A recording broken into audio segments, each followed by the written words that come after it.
What's up, everybody? My name is Nick Murphy, and today we're going to be tier listing this shelf right here.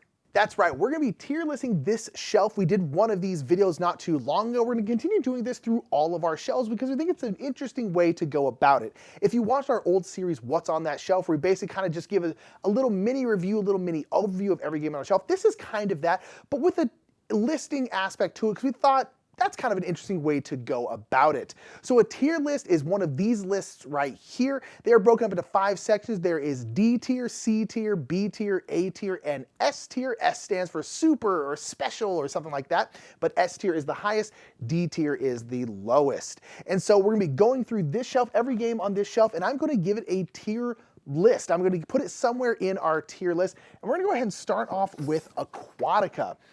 Aquatica right here is a game. And I'm going to tell you right now, this one right now is going to go into, oh gosh, do I put it in the D tier? I thought this game was fine. I thought it was fine. I thought this game was okay. I know some people really like this game, like one of our good friends, Tim Chewin, freaking loves Aquatica, and it makes me feel like I need to play it again. But you're getting these cards, and honestly, one of the main reasons why I think this one's going to go into the D tier is mostly because I can't remember anything about this game. We played it a while ago, and I remember there's a triple thick board. It's triple thick cardboard because you are sliding things underneath it, and it's triple thick.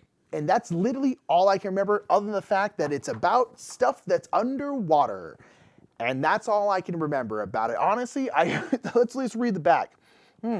Among the deep waters of the oceans are hiding many secrets and unknown creatures. Among sharks, whales, corals, and shrimps, there lives an entire civilization of sea folk. That's right, there's like Atlantis stuff in here. For centuries, the great kingdoms of Aquatica nourished their growing civilization with much success, but prosperity came at a cost. They must now explore the ocean depths in search of the necessary resources they so desperately need. Become one of the sea kings and lead your kingdom to prosperity. Now you might be thinking, Nick, isn't it unprofessional for you to not research the game if you don't know about it? Probably. But here's the thing. The reason why I didn't with this one is because I wanted to make a point about this of I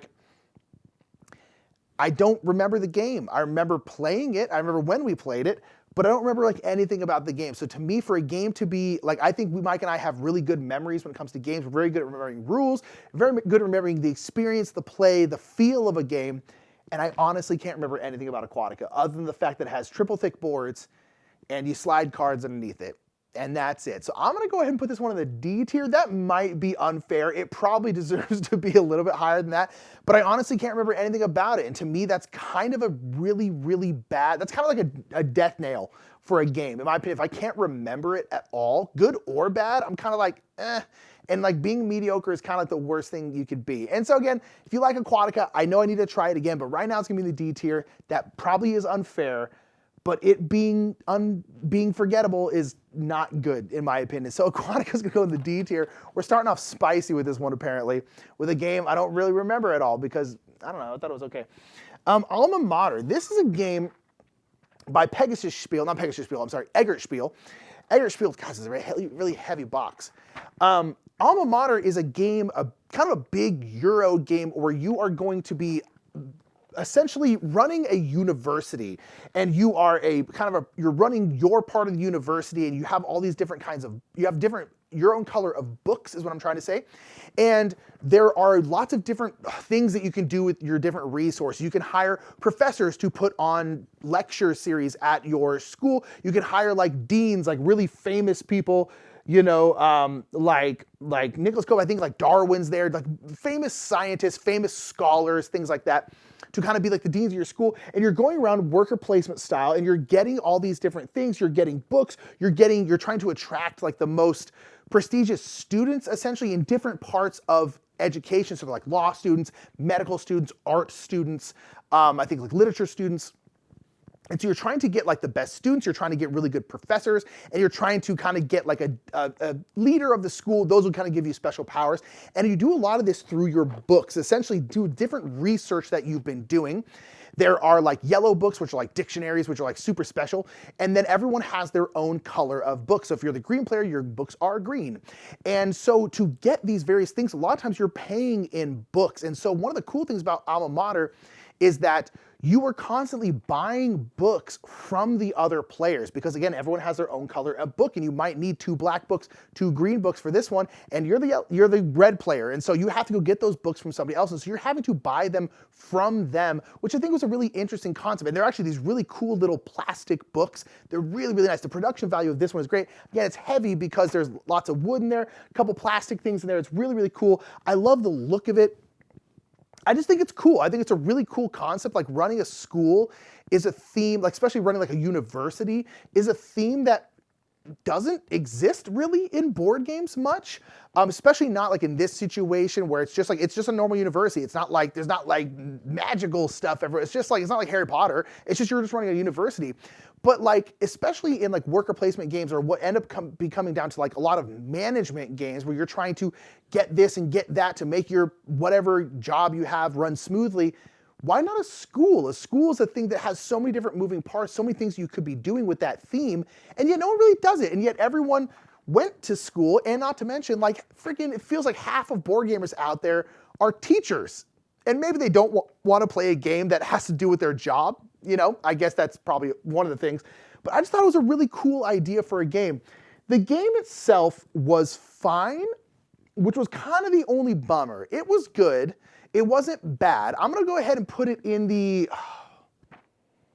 I'm going to put it in the C tier. And I think I'm going to put it in the C tier. It's definitely not D tier. It's a fine game.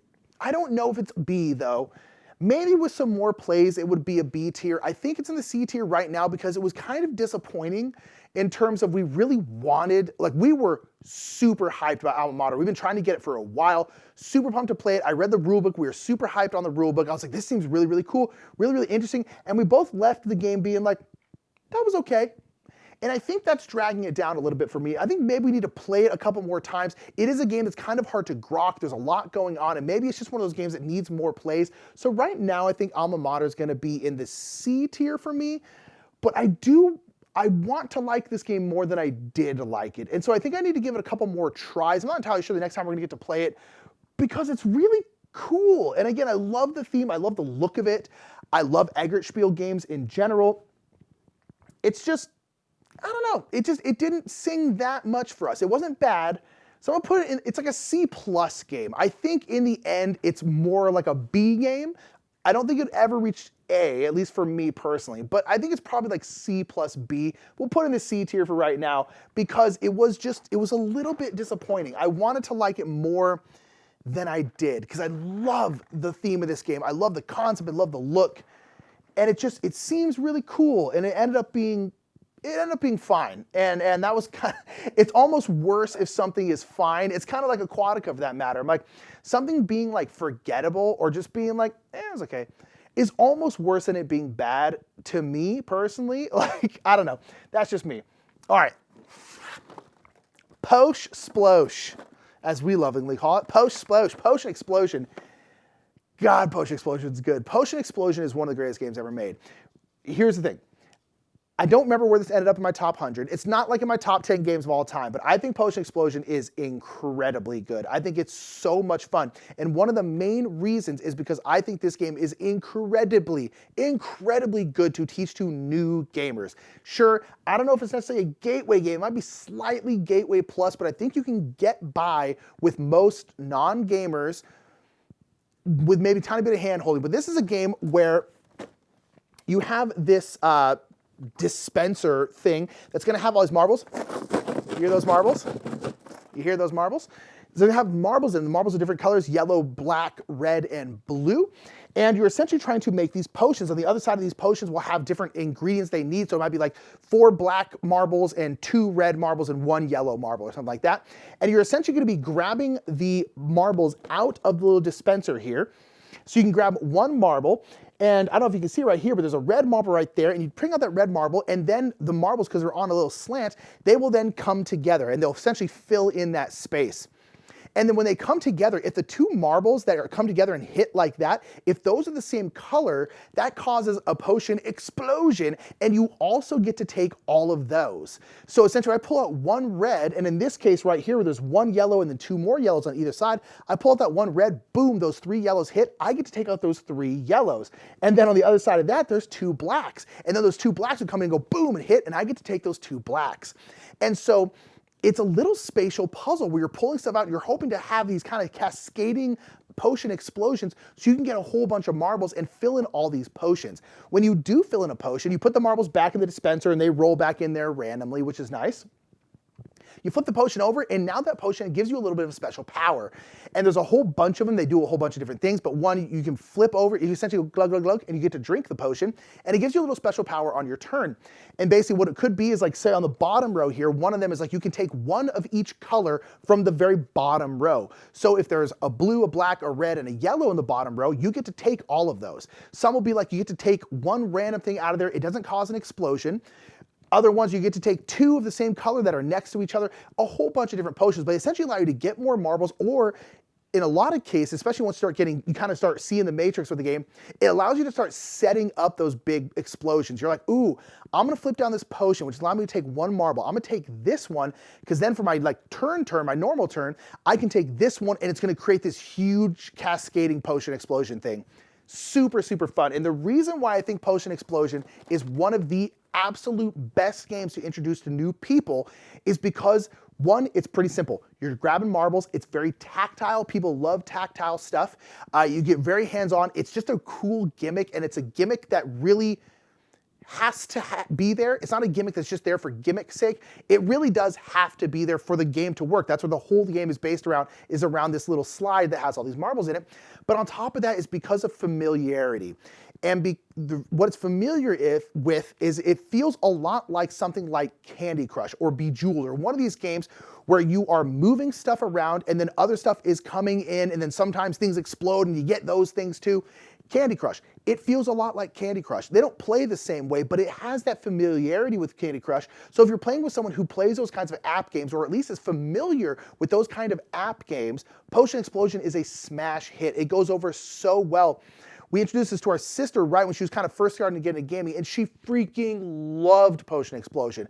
It goes over so, so well. There's also an app version of the game, and the app version is really, really good too. Some would even say it's better than the analog version. I don't necessarily agree with that. I like the tactile nature of it, but it's really, really good as an app too. Potion Explosion is amazing. I'm putting this in the S tier because I honestly think it's one of the greatest games to introduce to new people. I think it's absolutely outstanding. I think it's an S tier game. Again, it's not my favorite game of ever. It's my favorite game of all time, but I really think it's outstanding. I think it's an S tier game for the sole reason of how good it is to introduce to new gamers. Potion Explosion rocks. God, I love it so much. Potion Explosion is amazing. Iguazu. This is another game that I really want to like more than I do. Iguazu is a game where you are in the Iguazu waterfalls, which is a humongous waterfall, sir. And this is a game by Hobbit in their kind of family rate line, which for the most part has really, really good games in there for the most part. And this is a game where you have a big kind of 3D board. You have a big board, and then you are actually building out the waterfall. The waterfall is up off the board a little bit, and it has these long strips that show the waterfall. And then there's this big, cute, giant, water newt thing. You're also these kind of weird avatar cat people for reasons. And so this big newt thingy here is slowly climbing across the top of the waterfall. And as it's climbing across the top of the waterfall, it is blocking the water and is therefore revealing all the gems that are behind the waterfall. And you cannot get to those gems unless the water is blocked, because it's a humongous waterfall. If you try to climb through it, you're just gonna get washed down and probably die on some sharp rocks or something like that. It's a gruesome game, it's really not. But nonetheless, you're gonna be playing these cards. These cards are essentially, the theme part of it is these cards are you swinging into the waterfall. So if you play more cards, you can essentially reach farther and farther gems. And you're trying to reach these gems, and you're putting down your little control markers, and you're trying to control the different columns of underneath, behind the waterfall, basically. And there's a bit of an area control game there. And then as every round, the little water newt thing will move next to it, and then it'll cover up something back here, and then it'll reveal the next row of stuff, basically. And you get some other these tokens, which will kind of give you some extra benefits you can do. It's a really, really cool concept with a really good production quality that just like looks like, whoa. It's one of those games where people walk by and go like, whoa, what is this game? This is insane looking, and it's super, super cool. The problem with Iguazu is, yes, it's really, really cool. It also makes the game really hard to play. It is one of the fiddliest games on the planet. And by fiddly, I mean it has a bunch of little parts and you're always having to move a bunch of little things. And if you bump the table and all things slide out, they're all like behind the waterfall. And it's very difficult to play. I think it's a really cool concept. And I think the game itself is fine. I don't think it's like a great game, but it's fine. But the fiddliness of it brings it down because it's hard to set up. It takes a while to set up. It's just the concept. It's one of those situations like Potion. Let's take Potion Explosion, right? It's a great example. Potion Explosion's gimmick is very integral to that game and ultimately works very well within that game and is pretty easy to work. Iguazu's gimmick is really, really cool, like Potion Explosions, but it makes the game harder to play. And while it does add to the game in terms of like, oh, this is cool, that's pretty much it. And it doesn't make the gameplay any better. It just is kind of there. And again, it's very cool, but this is a situation where I think gimmicks in games like this can go very right to go very wrong. Potion Explosion, I think, does it very, very well. A game like Chimera Station, which is up here, I think does it incredibly well. I think it's the best use of a gimmick in probably any game ever. Iguazu's gimmick doesn't really work because it makes it so difficult to play. I love the concept of Iguazu way more than the actual gameplay.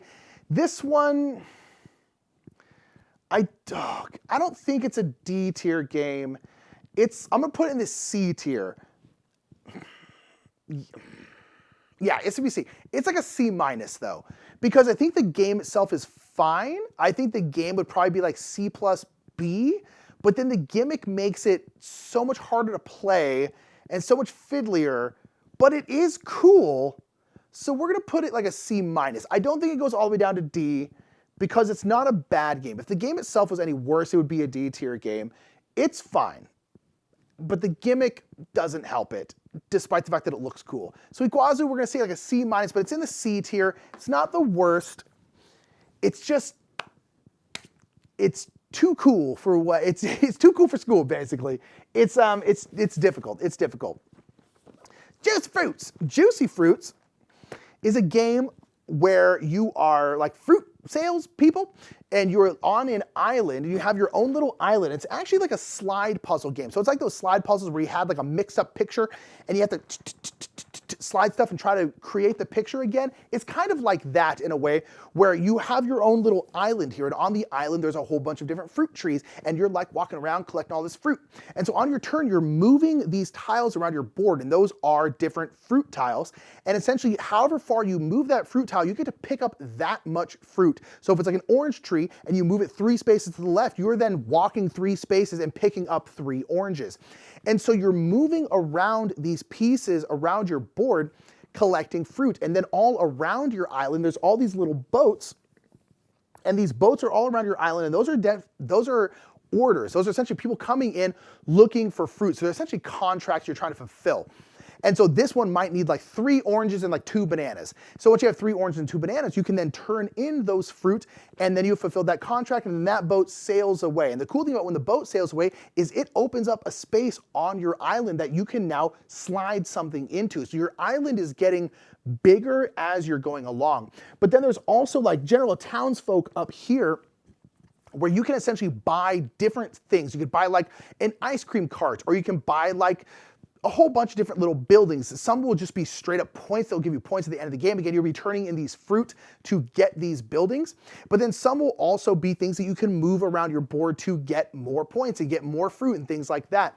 But the thing is, a lot of those buildings, the ones especially that give you point, they cannot move. So you're also like, while your island is getting bigger, as you are fulfilling these contracts and these boats that are around your island, it's also getting smaller as you're putting on more permanent buildings on your island, which I think is an interesting concept. There's also like a juice module where you can like be turning in these fruit for like juice. It's kind of like this like, not tech tree, but I guess it's this kind of path you can kind of go down to get more points. I think Juicy Fruits is really good. I think it's super cute. It has like these crazy big chunky wood pieces that I think they said don't exist in the newer versions, which is unfortunate. It's a really cool game. I love that slide puzzle. I think it's really, really outstanding. I'm gonna say this is gonna be a B tier game. It's a very solid B. Maybe a B plus, but it's not in the A tier. And the reason is because there's a couple strategies in the game that are like really significantly better. Like there's these ice cream carts in the game where you can essentially turn in different fruits into ice creams, and it gives you like a ton of points. And it's one of those things where it's like, once you know that the ice cream gives you a ton of points, if you don't get the ice cream, you're playing badly, frankly. And so it's one of those things where I would love to see a version that's a little bit more balanced than it is right now. I think it's really, really good. I do think it's a B+. I think I'm still going to keep it in the B tier, but it's a really fun game, and I honestly think that slide puzzle is such a cool idea, and I would love to see that more in games, because it's a mechanic that I feel like we all recognize in terms of that sliding stuff around, trying to make something make sense. But it's not really used in games, and this is kind of the first one I saw that did. I love the kind of theme. You're just out there picking up fruit, selling it. I think it's a really cool idea. I think it works well. I just wish it was a little bit more balanced. There's a couple of things that just kind of need to be worked on in the game. If they did do that and they balance out the game, I think this is a pretty solid A tier game. It's not S. It's good. It's great, or it could be great, but it's really, really good. I think it's a B+, solid B game. Really like Juicy Fruits. Just there's a couple things in there that are just a little bit, they need to be balanced a little bit more, because they're just frankly way, way, way too powerful. Absolutely too powerful. Alrighty. Thunder Road. This is technically a prototype. That's why it looks like this. But Thunder Road, this is a game that Restoration Games, OG sponsors. Thank you, Restoration Games. Thank you, Sponsor Daddies. Thunder Road is a game that they brought back, of course, because that's what they do.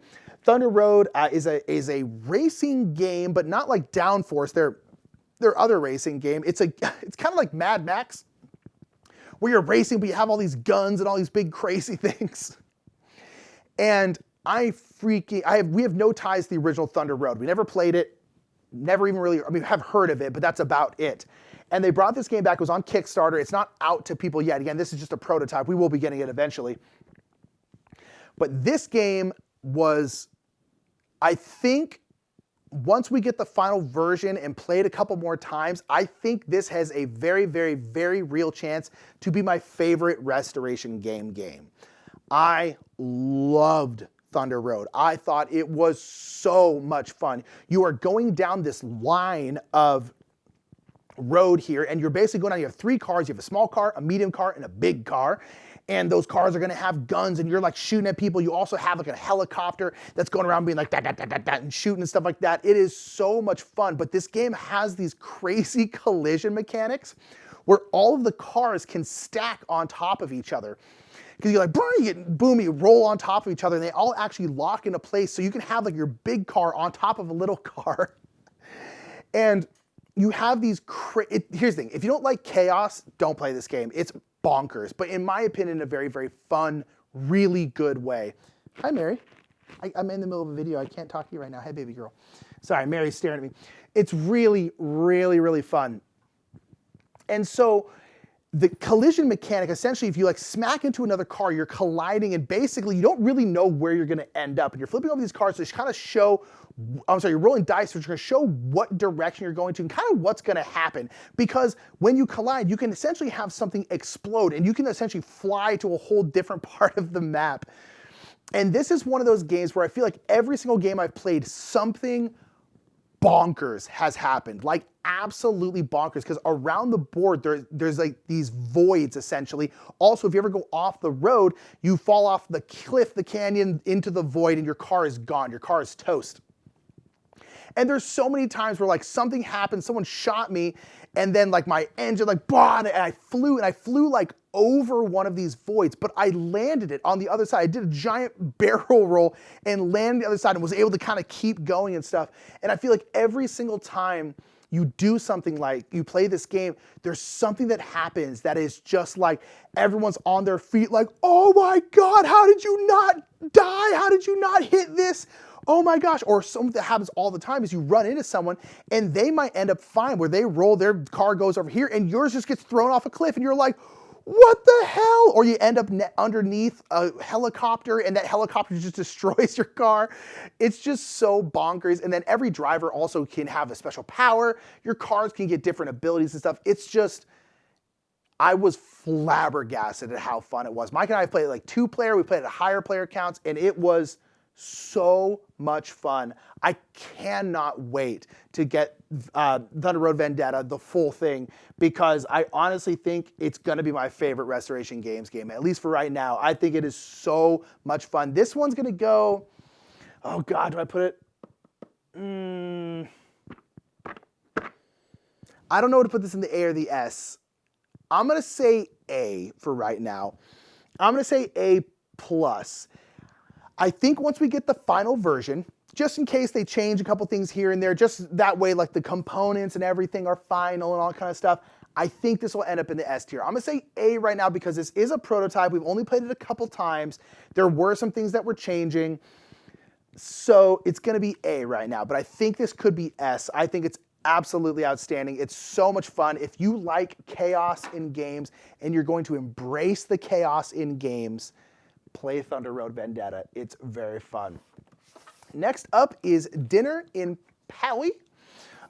Dinner in Paris is a game by Funny Fox, or Hachette Games, who owns Funny Fox. Dinner in Paris is a very interesting game where you are essentially restaurateurs and you are building out restaurants on the outside of this essentially big courtyard in Paris. And then what you're doing is you're putting these restaurants outside like a gastronomique, a barava, basically like different restaurants, some bars, you know, just food places, you know. There's like a fry place and stuff like that. Frites, I believe. Everything's in French. I remember we covered this for BGG and I had to like ask someone who speaks French to go over the words so I make sure I was pronouncing them correctly. But basically you're going to open up restaurants and then you're going to be building out terraces in front of these restaurants. So you're going to be putting out essentially seating, and it's kind of an area control game where you are trying to kind of box out your opponent's restaurants and trying to get your seating in the right spot to score a whole bunch of different things. And there are a bunch of like lamp posts, there's a bunch of like musicians around and like flower beds, and you're trying to get near these things because those are gonna be very nice to sit next to. And I just think it's a really nice theme. I think it's a really cool idea. Again, like restaurants as a theme that I don't feel like it's used enough, but there are some games like Foodies, there's games like Kitchen Rush, Rival Restaurants, where you are restaurants. But this one's more about building out the seating at your restaurant more so than like running a restaurant, which I think is very interesting. And again, Paris, you know, Paris, a city of lights, which is somewhere around here, right up there. Paris is a beautiful city. It's known for its food. It's known for its beautiful views, for the lights. And so I love the concept that you're building a brasserie, a crêperie. You're building out these different restaurants and then essentially area controlling for the best spots on the courtyard. I think it's an interesting take on that theme, and it works really well. It's cool, and I think it's good. I think it's a solid B tier game. I don't necessarily think it's A. It's definitely not S, but it's definitely a solid B tier game. And I think if you really like that theme or that kind of area control in the terrace seems interesting to you, it's definitely worth a look. I will say you are building out your color of terraces here, and this part can get a little fiddly because there are all these little tokens. But like for the most part, I think it's really, really cool. The restaurants are like these big kind of plastic restaurants. They look really, really nice. I just think it's outstanding. I think it's a cool little game that looks good, has an interesting theme and an interesting take on a theme. And I think it's a very solid game. Dinner in Paris is going to be right in that B tier. It's very, very cool. It's a game that I would love to play in a place like Paris because I'd be like, this is what this is all about. I think it'd be very, very cool. But nonetheless, Dinner in Paris is an interesting game, very cool. And just an interesting concept. If you're curious what this is, by the way, if you can see this, we have surfboards up there. This is the line that goes to your leg on your surfboard. If you're curious about what that is, that's it there. A Hayao. A Hayao is all about putting on a block party in Portugal. A Hayao is specifically a Portuguese block party. It's what they're called. I really, really like a Hayao. A Hayao is the closest thing to Tetris that you can really get in a game. But there might be other Tetris games. There's also a Tetris game that I heard is actually pretty bad. But nonetheless, a Hayao is a game where you are building out these polyomino tile shapes in your block party. So you have a kind of a rectangular board, and that's going to be your block party. And you are essentially trying to attract guests to your block party. You're trying to have the coolest, hottest block party in town, and guests will come to your party if it is good. And so there's a kind of central depot right here. We're going to be drafting polyomino tiles, and those polyomino tiles are guests. So green tiles are just like green guests. And essentially, when you put it into your block party, it's going to come in at the top, and the orientation you draft this card at is the orientation that block has to stay. I believe that's how it goes. Yes, that is how it goes, because one thing you can do on your turn is you can turn this little tent depot thing to get it in the right spot. But then once you put it into your block party, it goes in the top and you can choose where it goes, but then it goes straight down Tetris style. You don't get to change it midway, and you don't get to have it slide into stuff. It can a little bit, kind of Tetris style, where you can go like and move over one spot if it's clear. But if you have like a Z shape, you're trying to get up in a spot. If it can't fit in there full length, width-wise, you can't get it in there. And so you have to plan around that. The polyomino tile shapes, you're not entirely sure what's going to come up. And so you can't really plan around that too much, but you're trying to build out your thing Tetris style. We're like, okay, I'm gonna have this big area here, and this way I can perfectly slot in an L. It's gonna be money. Ooh, it's a perfect spot for that little 4 stick right there. And these are all guesses. And then you're also kind of doing, I guess, kind of area majority, where if you have the most like blue guests, then on top of that, you're gonna have the hot blue couple coming out. You get this little couple tile, little couple meeple, little 2 meeples that are kind of connected to the side. That's like the hot couple, and they're worth extra points. And so you're also getting different groups of these tiles together. If you get 3 of them together, you get a meeple of that color, and that's essentially like a guess. And those are the things that are gonna be scoring you points. And it's just this very, very fun, really cool, ultimately pretty simple game. It's a game where you can teach it very easily. I think this game can go over pretty darn well with most like non-gamers or very early gamers, because again, kind of like Potion Explosion, it has that Tetris tie-in. And so you don't really need to explain how the Tetris part works, because people will get that. You can explain it very, very easily, very quickly. And it's just cool. Again, I love the theme of putting out a block party. This kind of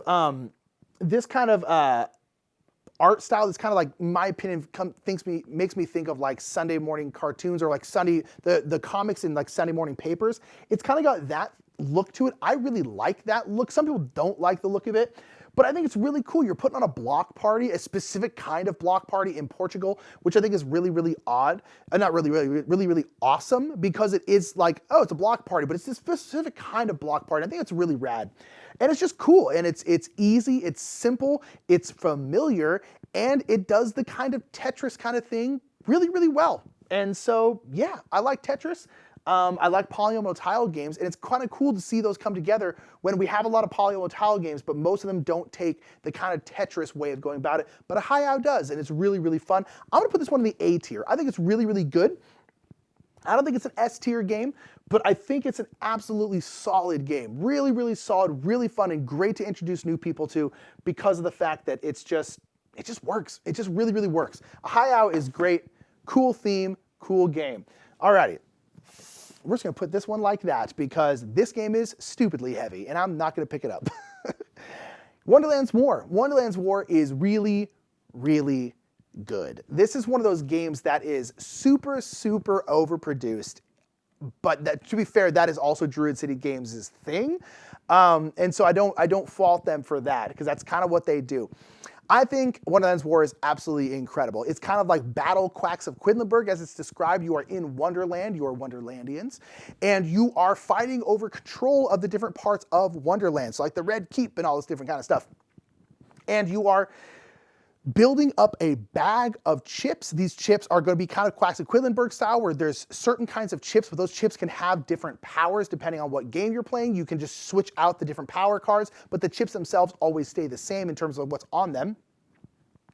And you are essentially building out these chips, getting these followers, and you're putting them in your bag. And then after you kind of draft all these followers, draft all this stuff, you're going to go region by region, and whoever's in that region with your followers and then your main character, which is like Alice, the Jabberwocky, Cheshire Cat, as you can see, you will then be battling, and then you're battling by pulling out these chips, and these chips will have numbers on them, plus their powers that go along with them, and you're trying to gain strength. At the end of that fight, people can stop whenever they want, or you can even bust. If you, you'll then compare strength levels, and whoever's most strength wins that region, and you will get points for doing so, and you get to put out one of your castles, and the castles, 1 will be worth points, and then 2 will give you permanent strength in that region. And here's the thing, it's bonkersly overproduced, especially like this version, which is like the deluxe edition, which I honestly think is outstanding. The non-deluxe edition has like standees, which look really, really nice, but the minis are just so freaking good because you can also get other Wonderlandians like Tweedledee and Tweedledum, and all of them have their own chips, and they also have their own mini, and you can get the chips or the mini depending on when they come out, and the minis will all have special powers. The chips will all work in their own way, so when you draw them out of the bag, they will do something specific. It's just really, really good. This is one of those games that kind of looks like, it's going to sound really negative, but it's kind of one of those games that looks like a really overproduced game that you would assume wouldn't be very good. You know, it's just like Druid City Games has a great reputation. So if you didn't know that it was by Druid City Games, you look at this game, you look at how overproduced it is, you would probably be like, this is a game that's banking on its production. Let's put it that way, because there are games out there that bank on their production. This one honestly isn't that. This is a game where I feel like a lot of people will go into it thinking that, and then afterwards be like, whoa, that was actually really, really fun, because it really, really is. I honestly think this is an S tier game. The more I play it, the more I like it. It's just keeps on climbing. Every time I play it, I think about this game all the time, and that's really a good indicator of like an S tier game, is like, am I thinking about the game? Am I just randomly in bed being like, Wonderlands War, so like, I wonder what would happen if I use this ability. It's like you just are thinking about it. That's such a good indicator for like an S tier game. And I honestly think Wonderlands War is an S tier game. It's so incredibly good. As most Druid City games are. Again, they're very big, very bombastic and overproduced, but like, it's a luxury hobby. Like, I don't really mind it. I think it's really, really great. I think Tidal Blades is really, really great, and that's also like overproduced to the stars. Wonderlands War is just so freaking good. I honestly think, and it's all over. People are, the consensus, people are really, really loving it, and I think that's fair. It's absolutely outstanding. The art also is just like bonkers good. The minis I cannot wait to paint because they're so freaking good.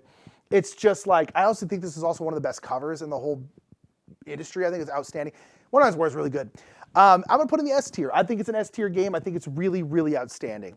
And that is it for this shelf. This shelf is, oh God, the shelf is finally empty. We have, again, our strap for our surfboards back there.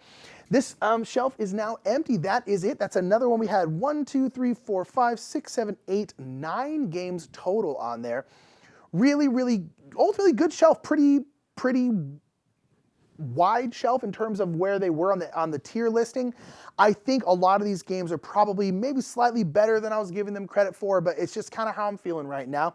So unless that is a next tier shelf. Oh, one thing I forgot to do last time is all of our shelves here were sponsored. They were bought by someone on our Kickstarter. And so last time I forgot to mention, someone's like, you need to mention whose shelf it is. I totally forgot. The last shelf, by the way, was for Wood Gecko's Live, Laugh, and Play shelf, which is a great name for a shelf. And this one is called All the Worlds, ... So that's whose shelf it is. If it is your shelf, put it down in the comments below. I want to know. Most of them are named, and so I will be continuing to name them as this goes on. I totally forgot last time. But nonetheless, that is going to be a tier list shelf. I love kind of waxing poetic about these games. So if you really, really like this video, make sure to give it a thumbs up and hit that like button, hit subscribe if it's your first time here. And yeah, that is this tier listing shelf, and on to the next shelf. Thank you so much for watching that new tier lifting a shelf video. We're in the middle of our top 100, so if you haven't checked that out, make sure to check that out. I want to give a big shout out to our channel sponsors Restoration Games, Lucky Duck Games, and Board Game Geek, and we want to give a big shout out to Board Game Anonymous, who are sponsoring this month of November. Board Game Anonymous, do you lick too many tiles when you're playing Suburbia? Well, you might have a problem. Call Board Game Anonymous 1-800-9714-749, 814 1214 8692 1.